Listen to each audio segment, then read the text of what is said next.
வணக்கங்க. நான் கொருப்பேட்டையிலேருந்து வரேன். போன புதன்கிழமை அன்னைக்கு தான் மருந்து சாப்பிட ஆரம்பித்தோம்.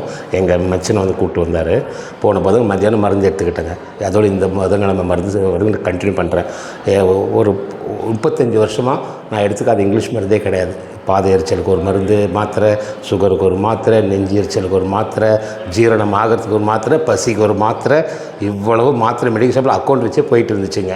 அதுக்கப்புறம் எங்கள் மச்சினை வந்து கூப்பிட்டு வந்தார். அந்த சஞ்சீவினி பவுடர் கொடுத்தாங்க, ரத்த புஷ்டி ஆயில் அந்த டானிக் கொடுத்தாங்க. சாப்பிட நல்லா ஆக்டிவாக இருக்குங்க. போன வாரம் இருந்தது இந்த வாரம் என்னோடய தேஜஸே அது மாதிரி இருக்குது. எனக்கு நல்லாவே தெரியுது இது. அதனால் இது ரொம்ப சந்தோஷமாக இருக்குதுங்க. இந்த இயற்கையான மருந்து, இயற்கையான சாப்பாடு. இந்த நாளாக ஒரு சாதாரணமாக ஒரு குளிர்ச்சியான பொருள் எது சாப்பிட்டாலும் எனக்கு உடனே ஜுரம் வந்துடும். ஒரு பழங்களோ இல்லை மோர் தயிர். இப்போ அப்படிலாம் கிடையாது. நல்லா சாப்பிட்றேன். இயற்கையாக இந்த தேஜஸ் போன வாரம் பார்த்துருந்தீங்கன்னா பக்கா நோயாளியாக இருந்தேன். ஒரே ஒரு வாரம் தான் கண்டினியூ பண்ணுறோம். அதனால் இது வந்து நல்ல சிறப்பான மருந்து. நீங்கள் சாப்பிடுங்கன்னு சொல்லி உங்களுக்கு வேண்டுகோள்லாம் பண்ணலை. நல்ல விஷயம் மிஸ் பண்ணாதீங்க. That's all. அவ்வளோதான்.